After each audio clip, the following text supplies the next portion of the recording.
The American campaign against North Vietnam's transport system began on April 3, 1965. In a month-long offensive, Navy and Air Force planes hit bridges, road and rail junctions, truck parks, and supply depots.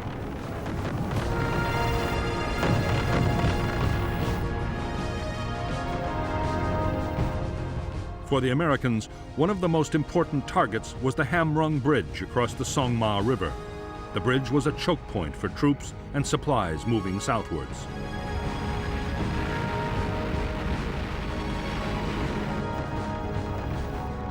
In spite of repeated attempts, the Americans failed to destroy the target. 2 U.S. planes were lost to MiG fighters and more to anti-aircraft defenses.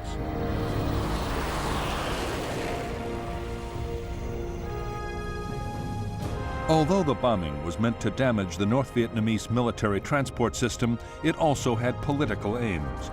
It was supposed to pressure the North to stop supporting NLF guerrillas fighting in the South.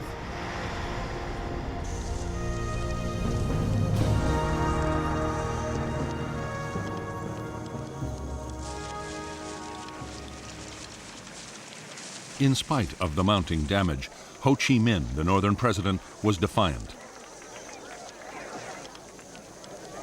In South Vietnam, the NLF were doing well on the battlefield. South Vietnamese government forces were on the defensive. Ho meant to continue supporting the war as long as his Chinese and Soviet allies provided the weapons and financial support to carry on.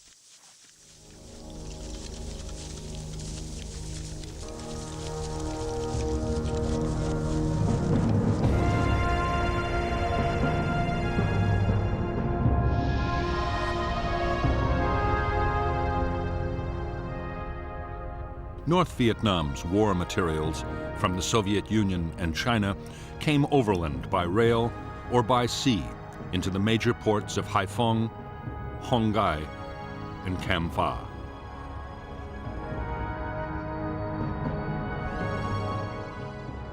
Supplies and troops destined for the war in the south were then sent on to staging areas, especially Dong Hoi. From there, they traveled into Laos by truck and bicycle and down the Ho Chi Minh Trail into South Vietnam.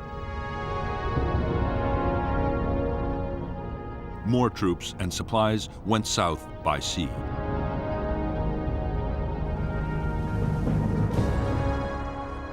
American aircraft had already attacked junctions, bridges, troop staging areas, and supply depots vital to the North's supply effort.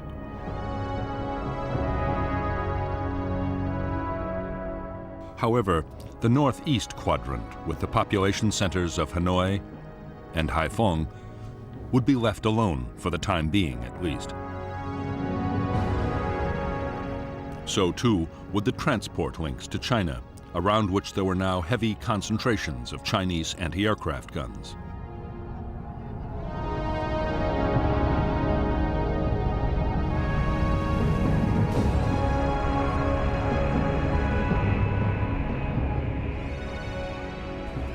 As the Rolling Thunder campaign continued, opposition to the bombing grew in the United States and around the world.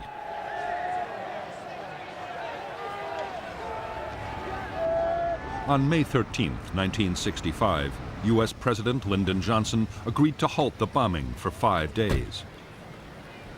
As Johnson had expected, North Vietnam firmly rejected his overture.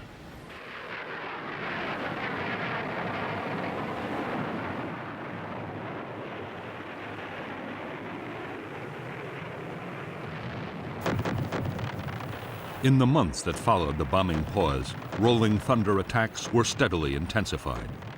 Transportation was still the top priority, but the list of targets approved by the White House was steadily broadened. The planes also began to range further north than before.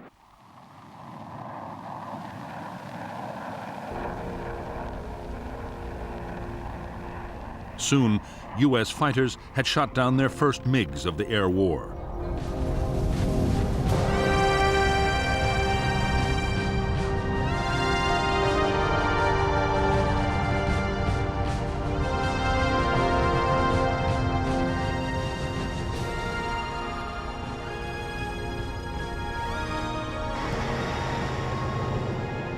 By July 1965, a ring of Soviet-supplied surface-to-air missile batteries surrounded key sites in North Vietnam. The SAM was 35 feet long and radar-guided.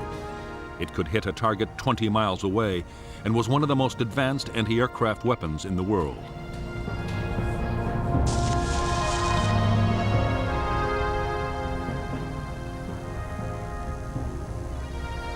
If the SAM's warhead detonated anywhere within 200 feet of an aircraft, it would almost certainly bring it down in flames.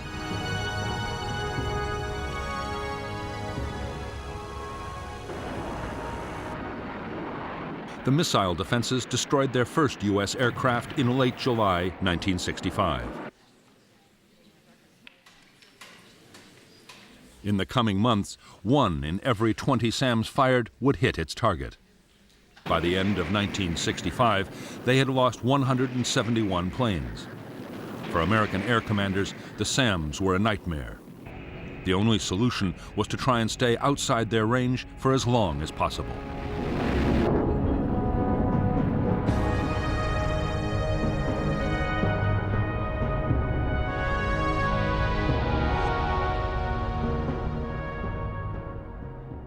American aircraft were now attacking some carefully selected targets inside the northeastern quadrant of North Vietnam.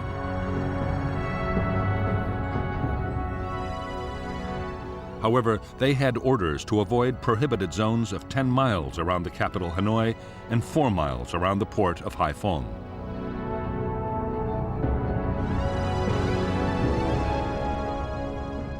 In bigger zones around both cities, attacks were severely restricted, and the aircraft also had to stay out of a buffer zone along the border with China.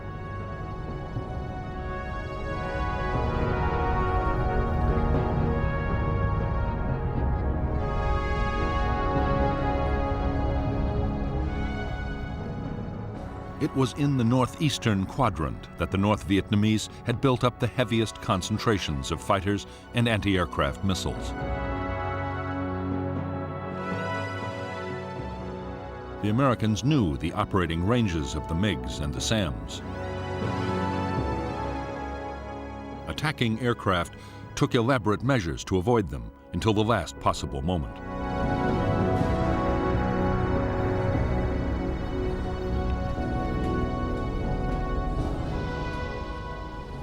SAM missile sites were hard to find and even harder to destroy.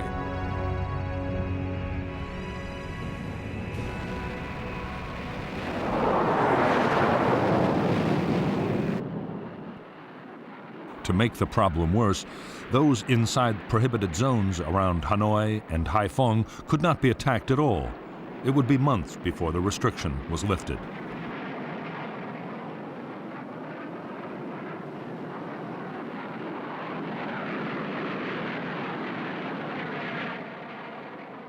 Avoiding SAMs posed its own dangers for American pilots.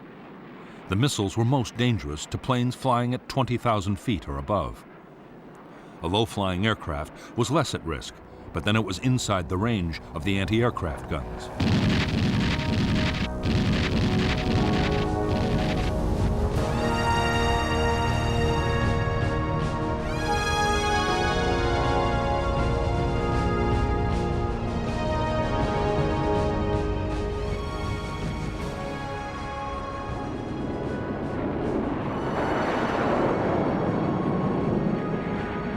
By this time, North Vietnam's MiG fighters were being sent into battle whenever the odds seemed in their favor.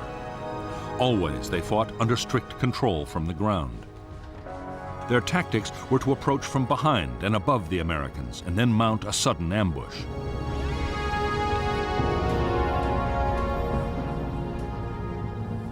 To the intense frustration of U.S. air commanders, American planes were strictly forbidden to attack North Vietnamese fighter bases.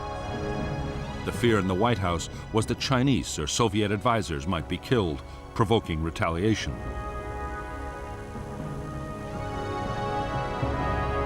An even bigger worry was that if the North's Air Force were destroyed, Chinese fighter units might take over the defense themselves.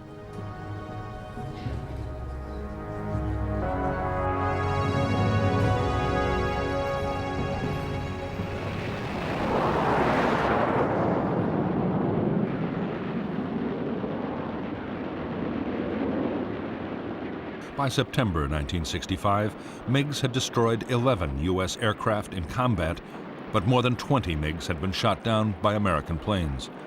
Nearly 2/3 of the whole North Vietnamese fighter force was gone. In October 1965, General Giap, the North Vietnamese defense chief, was forced to order the 921st Fighter Wing to cut back combat operations.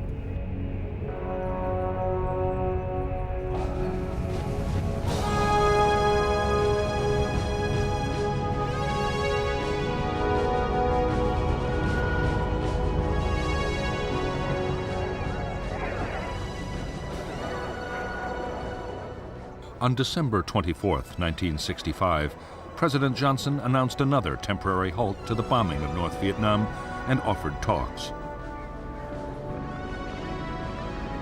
Meanwhile, the war in the South was gathering pace.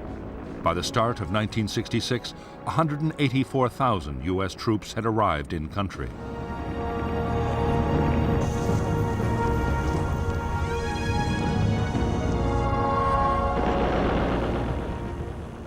They were already launching big operations against the NLF guerrillas.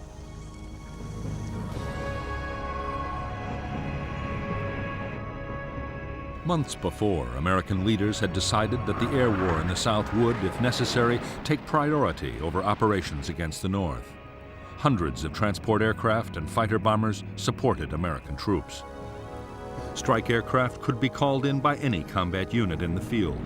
Time after time, their bombs, rockets, and napalm saved American units being overrun by the Viet Cong, but they also hit thousands of civilians in their homes.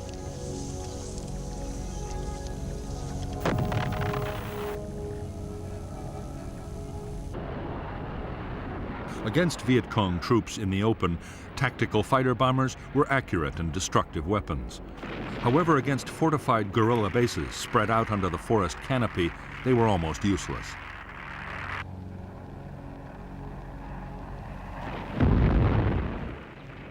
The solution suggested by the U.S. commander in Vietnam, General Westmoreland, was to carpet bomb with B-52s.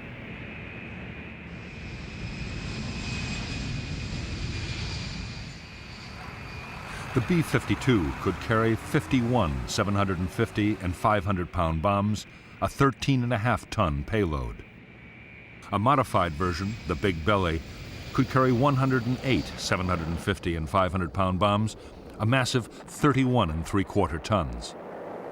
A cell of 3 B-52s could obliterate an area 3 miles long and 2 miles wide.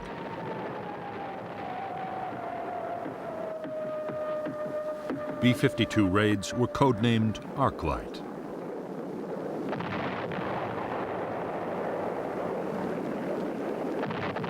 Each raid had involved a 12-hour round trip from Guam in the Pacific Ocean. The missions were possible only because for every bomber in the fleet, there was a tanker from Okinawa to refuel it in flight. The mission of the B-52 force was soon broadened to include the Ho Chi Minh Trail in Laos and passes feeding the trail just inside North Vietnam.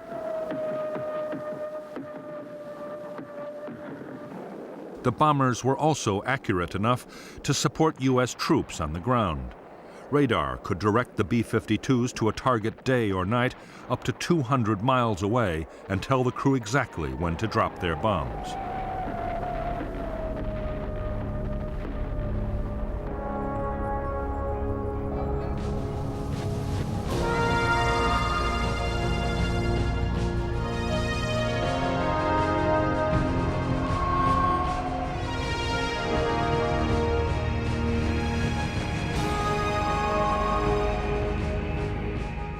The pause in the bombing that President Johnson had ordered in December 1965 lasted 37 days. When the bombing restarted, it had coincided with appalling weather. North Vietnam was given a priceless breathing space in which to boost its defenses.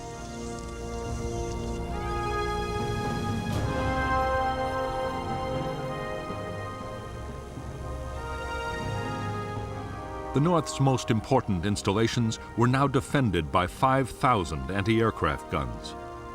They included new radar-guided 85 and 100 millimeter weapons able to bring down an aircraft at nearly 20,000 feet. More SAM missile sites had also been put in place. By now, 30 new fighter pilots had come back from training in the Soviet Union and China, along with more aircraft to rebuild the fighter force.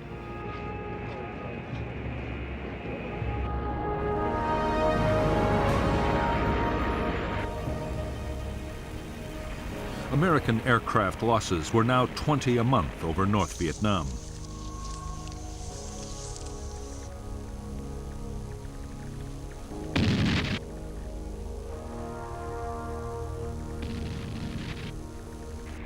One in 40 planes flying into the heavily defended northeast quadrant was lost. Pilot morale was beginning to suffer. Most were in combat every second day, and some even more often.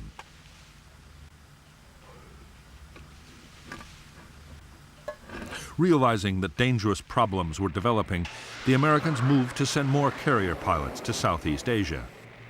They also overhauled the supply system.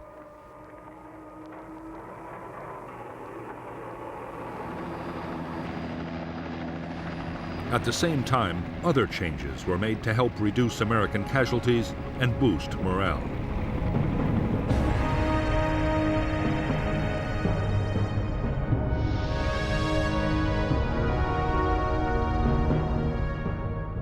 In April 1966, Yankee Station and the carriers of Task Force 77 were moved nearer to North Vietnam. At the same time, 2 new search and rescue stations were created, called North and South. The stations were placed on the routes most used by U.S. strike aircraft.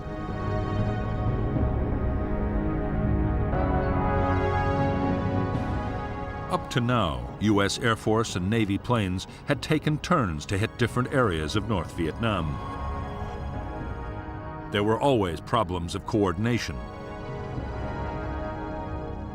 Now, the system was improved by allocating route packages.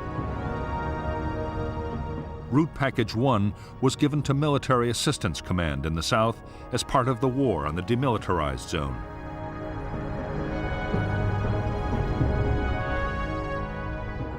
The Air Force was assigned Route Packages 5 and 6A. The Navy concentrated its efforts on the route packages nearer the coast.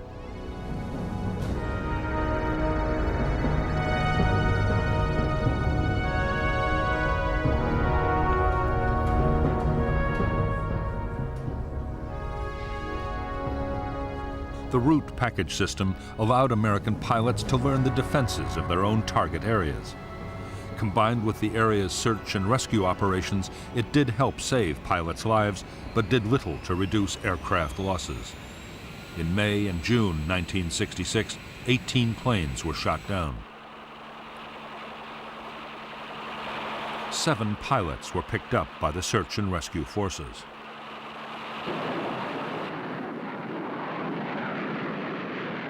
By now, every American raid included attacks to suppress anti-aircraft defenses. Strikes were also supported by a vast array of sophisticated technology. Early warning radar aircraft could alert pilots to MiGs or SAM launches. Electronic warfare planes tried to jam anti-aircraft radars. Wild Weasel strike aircraft, armed with the new Shrike radar-seeking missiles, were deployed to hit the SAM sites.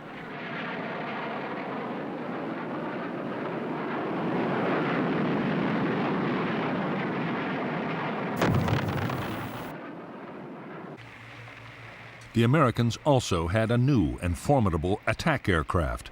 The A-6 Intruder had the world's most sophisticated electronic navigation and targeting systems.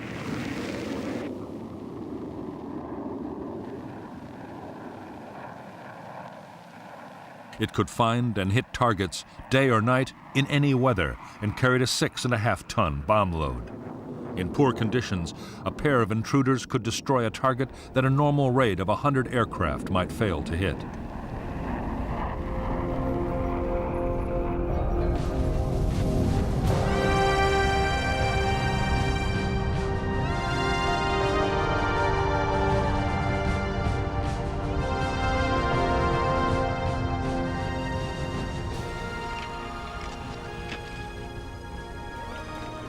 More than a year after Rolling Thunder had begun, North Vietnam's leaders were gaining confidence.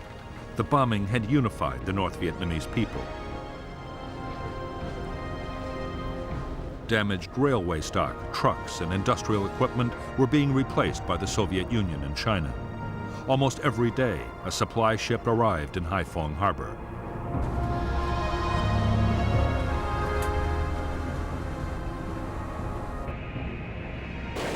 The Soviet Union had also supplied new advanced fighter aircraft, bringing the number of North Vietnamese planes to 70. The MiG-21 all-weather interceptor was able to fly at twice the speed of sound and was highly maneuverable.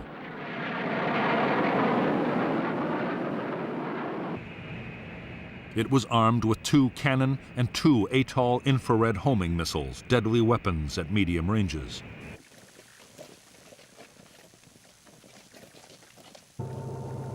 In spite of the American bombing, the North Vietnamese had actually increased the flow of men and supplies to the southern battlefield. Destroyed bridges were bypassed by pontoons and fords, and trucks moved mostly at night.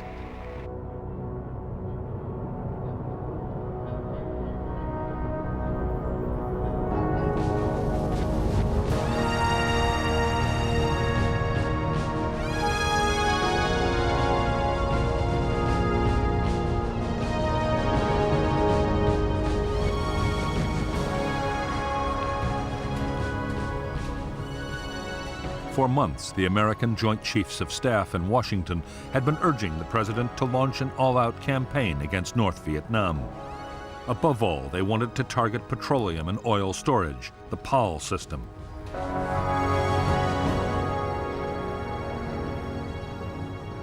U.S. commanders were confident that an offensive against PAL targets would deal a crippling blow to the North Vietnamese war effort.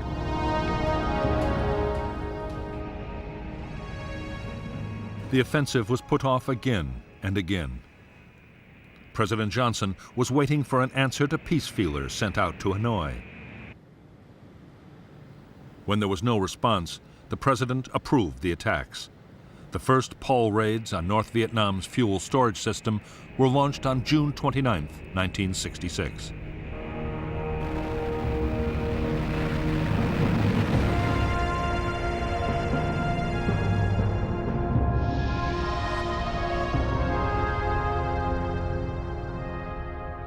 North Vietnam had 13 major oil storage facilities. 2 had already been destroyed and another badly damaged. The new American campaign was launched by U.S. Air Force planes flying from Thailand and by the Navy carriers Ranger, Constellation, and Hancock. In the first strikes, tanks at Hanoi, Haiphong, and Do Song were hit. The following days saw attacks on yet more sites. The remaining facilities and fuel-carrying trains from China were next.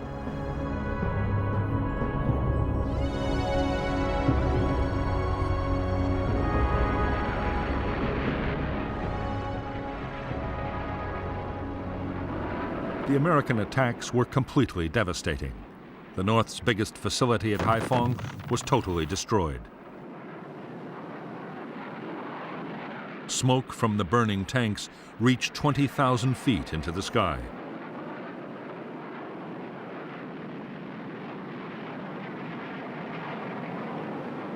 The PAL strikes lasted for several weeks. 76% of the designated oil facility targets in North Vietnam's main storage and pumping facilities were wrecked. So were half the barges used to ferry oil from tankers offshore. The reaction from North Vietnam's air defenses was furious. SAMs and anti-aircraft guns were reinforced as the raids went on.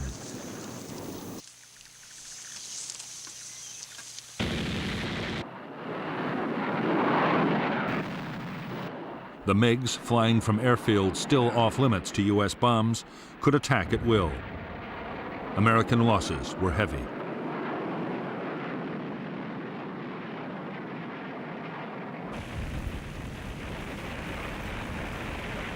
In spite of the massive size of the Paul campaign and the heavy cost in downed aircraft, the American raids had a limited effect. The big oil tanks had been destroyed, but long before, the North had dispersed its stocks in smaller tanks and bunkers. Some had been hidden in residential districts, places the Americans might avoid attacking. The Americans launched a massive effort to try and eliminate the dispersed oil stocks.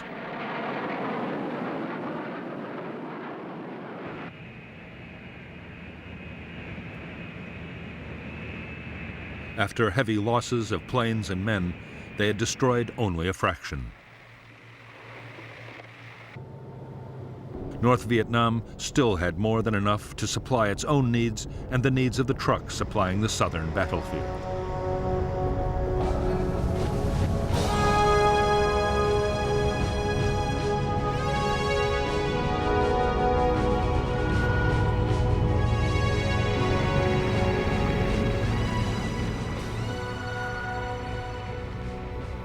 In October 1966, the U.S. Defense Secretary Robert McNamara paid a visit to the American carrier fleet off the shores of North Vietnam. With him was General Wheeler, the chairman of the Joint Chiefs of Staff, and Admiral Sharp, the Pacific Fleet commander.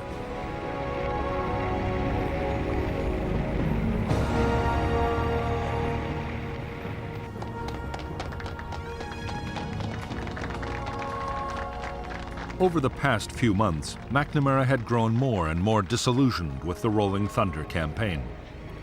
The North Vietnamese still showed no signs of abandoning the war. The failure of the Paul offensive had been the final straw. By now, the cost of Rolling Thunder had soared to $1,247 million, and more aircraft and crew lost every month.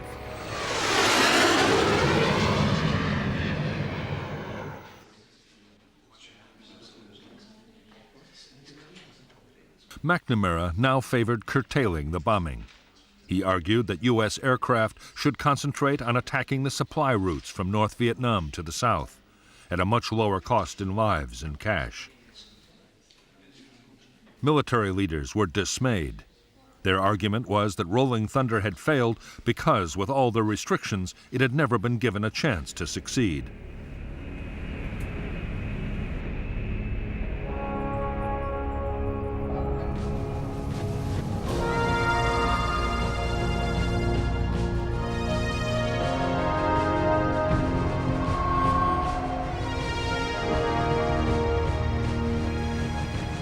During 1966, as Operation Rolling Thunder intensified, American and Australian warships joined in the campaign against North Vietnam.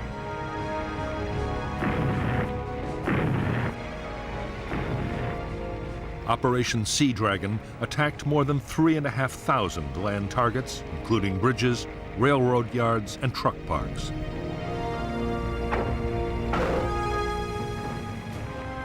More than 300 coastal defense and radar installations were damaged or destroyed.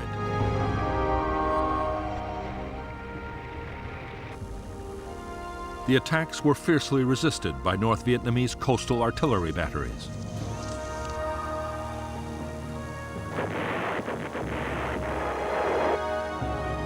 During the 2 years of Sea Dragon attacks, the guns would hit 19 ships. None were sunk, but several suffered serious damage. In early February 1967, President Johnson declared a 6-day halt in attacks on North Vietnam. The North Vietnamese immediately raced supplies and men to the south, as they had done during every pause before.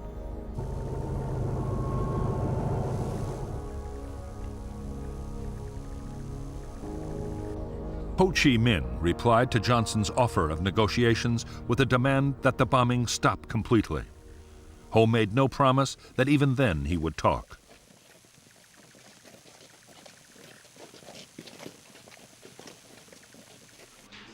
Ho's rebuff left Johnson frustrated and angry. It was now a contest of wills. To increase the pressure on North Vietnam, Johnson sanctioned attacks on a new list of bombing targets.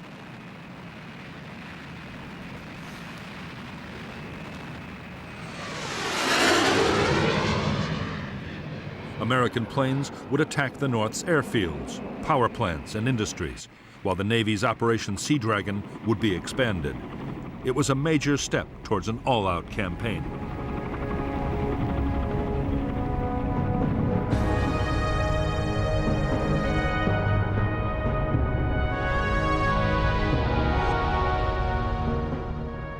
The U.S. and Australian warships of Operation Sea Dragon were allowed to extend operations from 19 to 20 degrees north.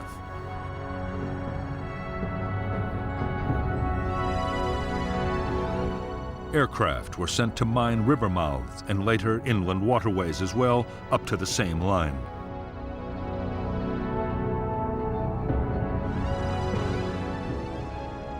Haiphong Harbor, however, the North's most important port, would not be mined until 1972 to avoid the risk of sinking Soviet ships.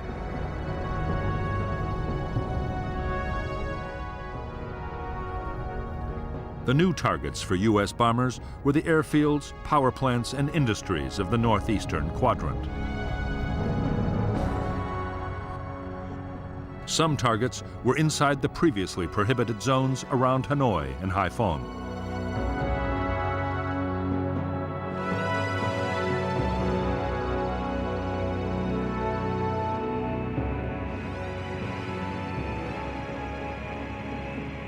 The American attacks on North Vietnam's airfields began on April 24, 1967. By the end of the year, all but one of the North's MiG bases had been hit. The attacks inflicted heavy damage on runways and installations. There were furious air combats over Hanoi and Haiphong as every available MiG was thrown into action.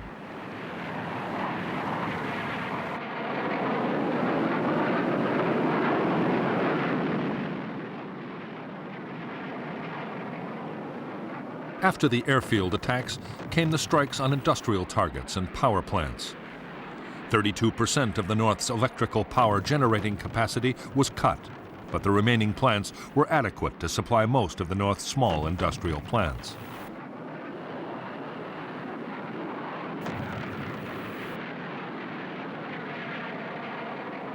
By now, the weather had improved, and the bombers now ranged freely, hitting old and new targets again and again. In May 1967, as desperate battles raged in the skies over Hanoi and Haiphong, the Americans shot down 26 North Vietnamese fighters. North Vietnam's pilot strength had been halved.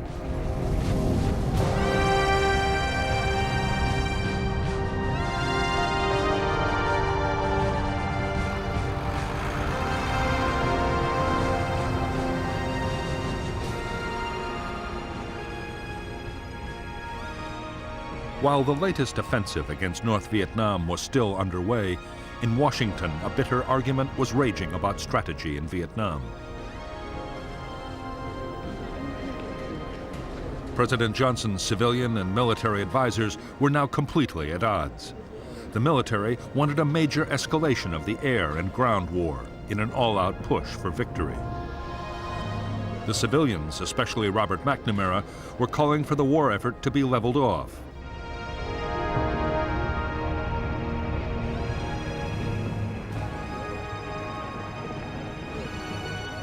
In August 1967, the pressure on President Johnson to side with his military commanders sharply increased.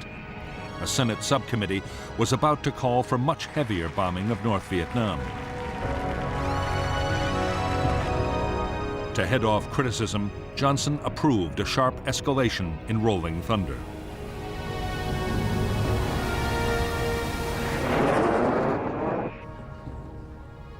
For the Defense Secretary, Robert McNamara, the decision to escalate was the end of the road.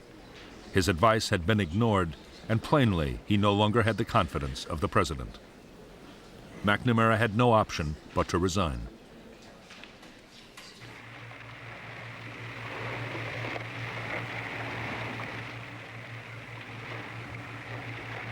American aircraft now hit a whole list of previously banned targets, including power plants and rail yards inside the Hanoi Circle. The Paul Doumer Bridge linking Hanoi and Haiphong was attacked, and 2 of its spans dropped into the Red River.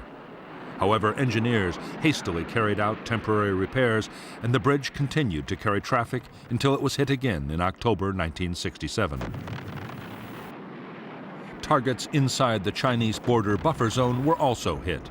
American planes attacked to within 8 miles of the frontier. 2 American aircraft strayed into China and were shot down by Chinese MiGs. The attacks of late 1967 were so intense that for a time the northern air defenses ran desperately short of SAMs and anti-aircraft ammunition.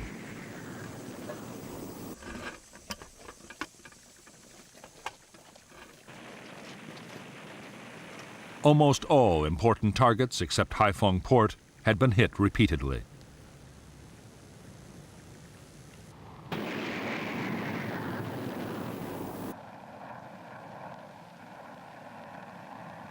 The Americans were now using a new generation of smart bombs, including the Walleye television-guided weapon, which had been operational in Vietnam since 1966.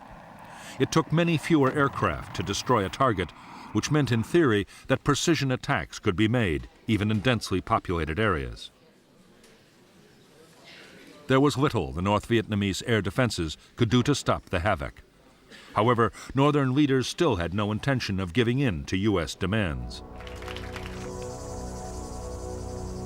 In their view, the best way of stopping the bombing was to win the war in the South in the shortest possible time.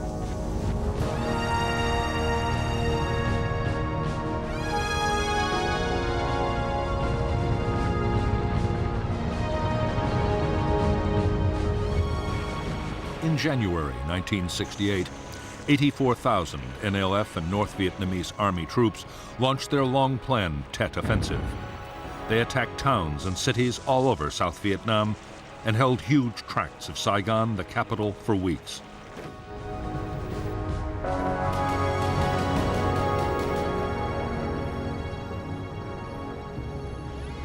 In the end, the Tet Offensive was a military disaster for the Viet Cong. 40,000 were killed in more than a month of savage fighting. However, in a way that had never been planned, the offensive was a political triumph.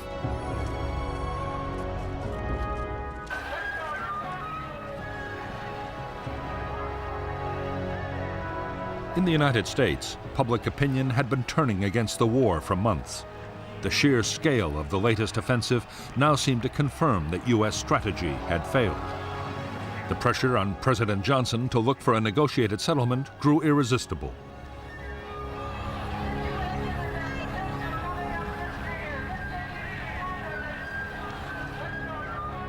On March 31, 1968, Johnson announced that, as a goodwill gesture, he was restricting the bombing campaign to the extreme south of North Vietnam. With American sons in the field far away.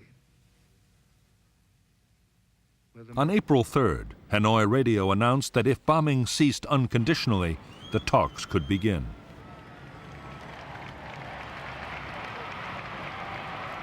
The Paris peace process began on March 10, 1968.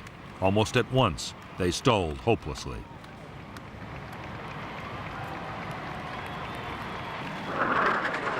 Meantime, U.S. aircraft and warships continued to attack transportation targets below the 20th parallel.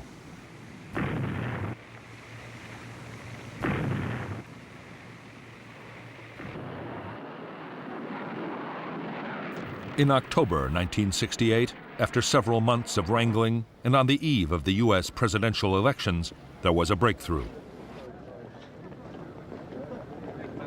The North Vietnamese agreed that in exchange for a complete halt to the bombing, they, for their part, would no longer infiltrate troops across the DMZ or shell major cities in the south. Johnson knew that being seen to oppose peace could damage his party's chances in the coming elections. Reluctantly, he agreed to stop the bombing.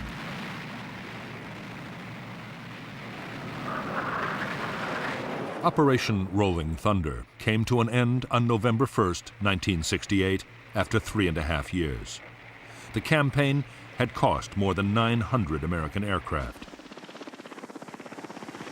818 pilots were dead or missing, and hundreds were in captivity.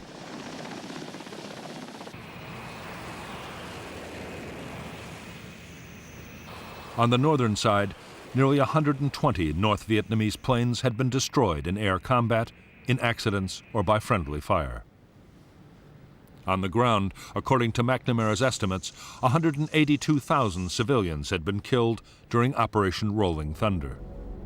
20,000 Chinese support personnel had also been casualties of the bombing.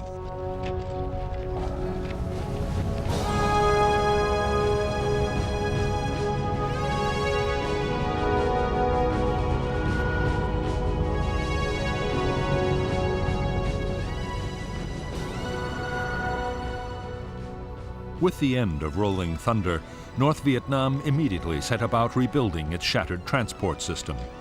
In spite of the talks still going on in Paris, the northern commander, General Giap, was already planning his next offensive in the south. He sharply increased the flow of supplies and men down the Ho Chi Minh Trail.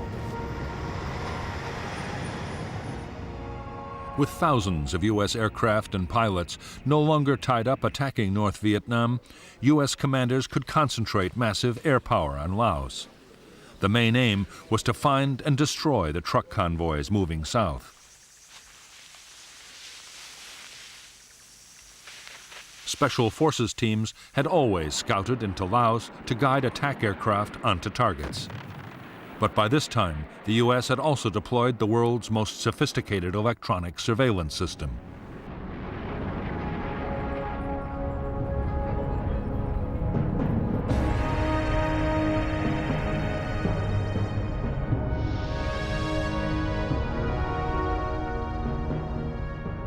Between 1966 and 1971, in Operation Igloo White, American aircraft laid a sophisticated system of electronic sensors down the Ho Chi Minh Trail in Laos. The targets were the truck convoys streaming south from North Vietnam.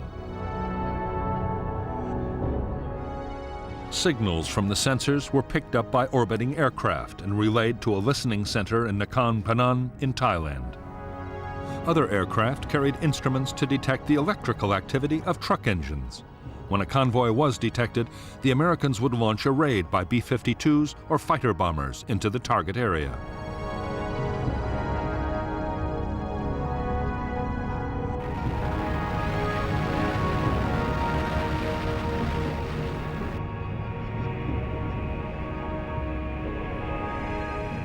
In 1968 alone, U.S. strike aircraft flew 88,000 strikes against targets in Laos.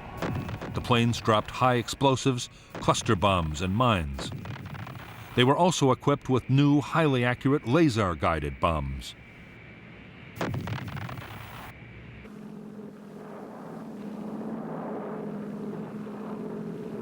In the front line of the war against the trucks, the formidable gunships known as Spooky played a vital part.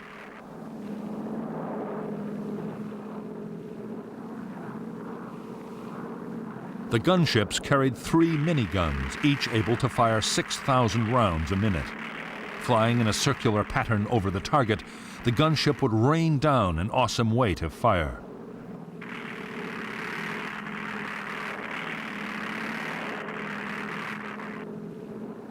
In 1969, the gunships alone claimed more than 10,000 trucks destroyed. However, the North Vietnamese had built 400 miles of new roads in Laos, and not even American electronics and computers could cover it all.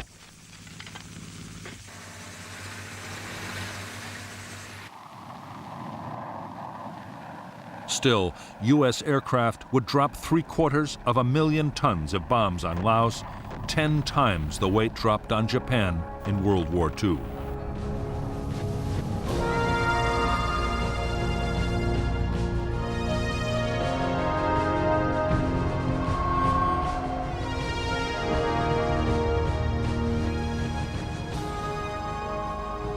In January 1969, Richard Nixon took office as the new President of the United States. Nixon had promised to achieve what he called peace with honor.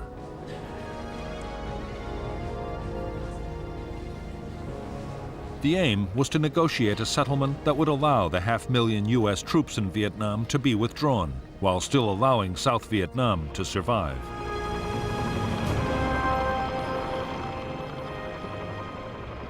The American plan was to prepare the South Vietnamese to take over their own defense. Officials called it Vietnamization. The regular armed forces would be built up to over 420,000 men. They would get modern weapons, including large numbers of tanks, guns, and aircraft.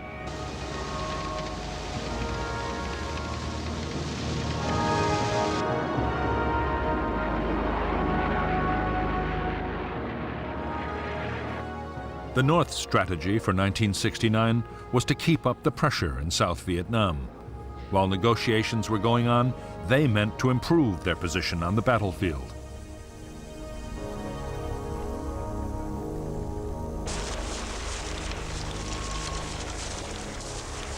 On the 22nd of February 1969, in a major offensive, assault teams and artillery attacked American bases all over South Vietnam, killing 1,140 Americans. At the same time, in an echo of Tet a year earlier, 100 towns and cities were hit. The American reaction was swift. Arc-light strikes by B-52s were launched on guerrilla base areas. Armor-piercing bombs dropped from 30,000 feet annihilated bunker and tunnel complexes.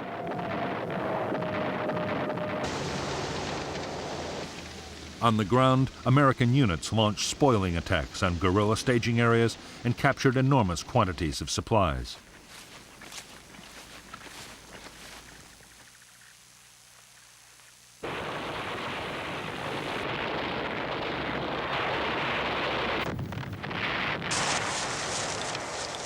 The heaviest fighting was around the capital, Saigon, but fights raged all over South Vietnam. In the first 3 weeks of battles, the Americans lost 1,100 men.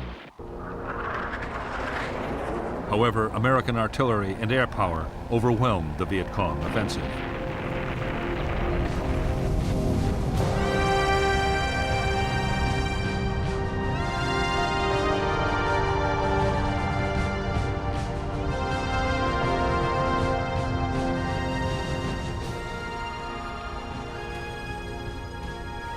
In the White House, there was anger and deep frustration at the latest campaign against South Vietnam.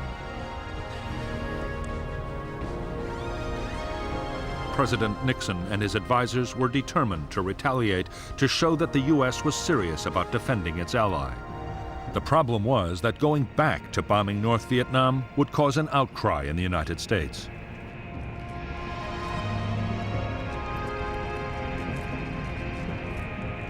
Nixon's plan was to bomb Viet Cong staging areas in Cambodia.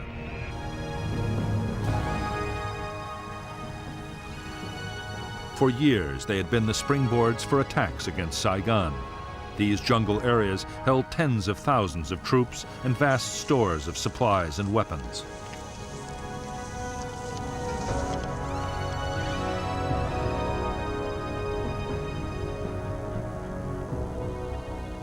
But Washington had forbidden U.S. forces to attack the Cambodian bases. Legally, Cambodia was a neutral state, and there was a risk that American action could draw Cambodia into the war. However, Nixon did not mean to hold back. Operation Menu, the bombing of Cambodia, was to be kept a strictly guarded secret. It was dubbed Menu because the first attack on Base Area 354 had been decided at a breakfast briefing at the Pentagon. The operation was to continue for 14 months.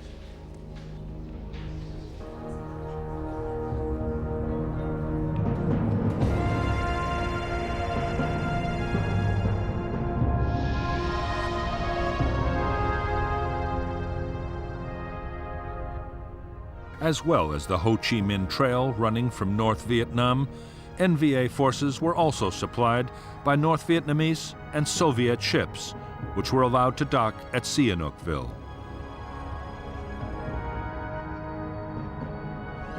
From here, they fed war materials to the main base areas.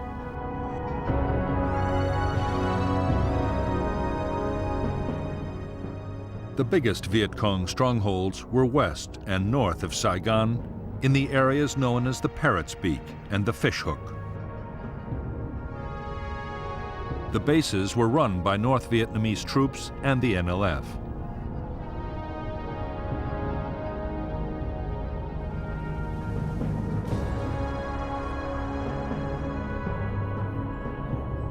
Starting in February 1969, American B-52 bombers from Thailand launched devastating strikes against each of the base areas in turn.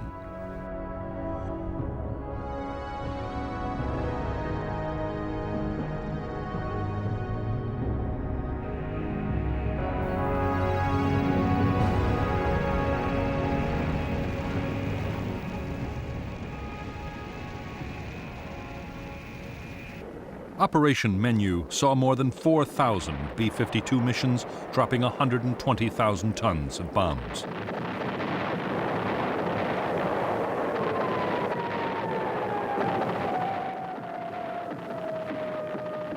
In later campaigns, B-52s supported American and South Vietnamese ground incursions into Cambodia and backed Cambodian government forces against the Khmer Rouge guerrillas.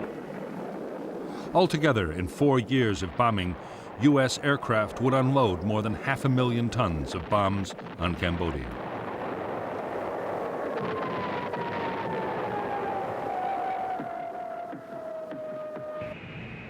On orders from the White House, extraordinary measures were taken to keep the Cambodian bombing a secret. Defense Department officials always claimed the raids were over South Vietnam.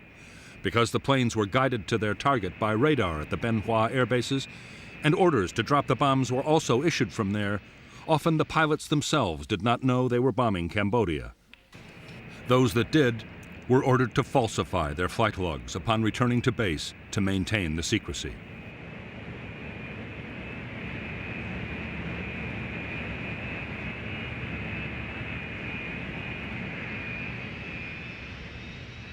In spite of the elaborate precautions, in May 1969, reports of the secret bombing were published in the American press. Nixon was furious. Only recently, the American public had learned of the My Lai massacre, in which over 200 South Vietnamese villagers had been killed by U.S. troops back in 1968.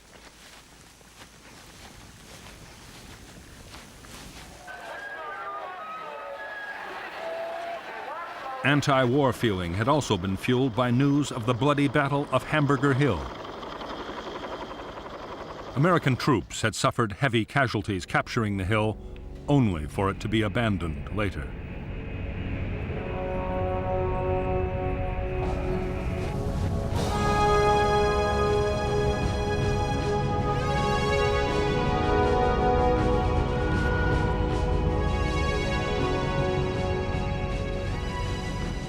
On June 8, 1969, President Nixon met with South Vietnamese President Nguyen Van Thieu on Midway Island in the Pacific.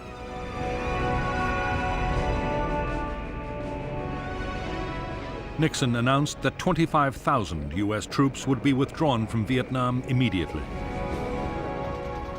The 9th Marines would be the first to head for home.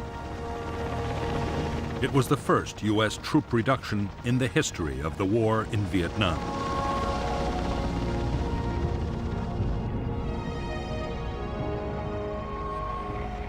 By the fall of 1969, Nixon's initiatives had succeeded in quietening public opposition to the war.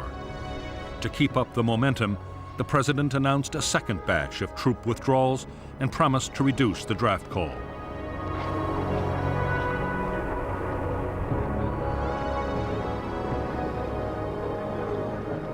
In October 1969, an opinion poll gave Nixon an approval rating of 71%, an almost unprecedented figure.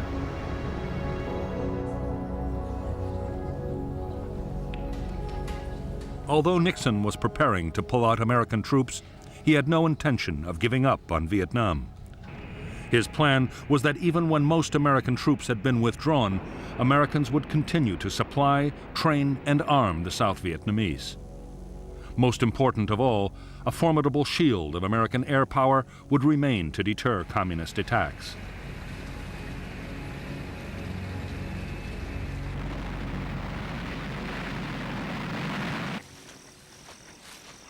As ground combat in South Vietnam fell to its lowest level in 6 years, the prospects for success looked increasingly good in Washington.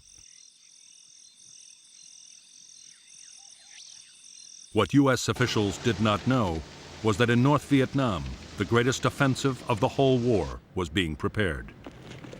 The plan was to use nearly 200,000 troops and hundreds of tanks in a full-scale invasion of South Vietnam.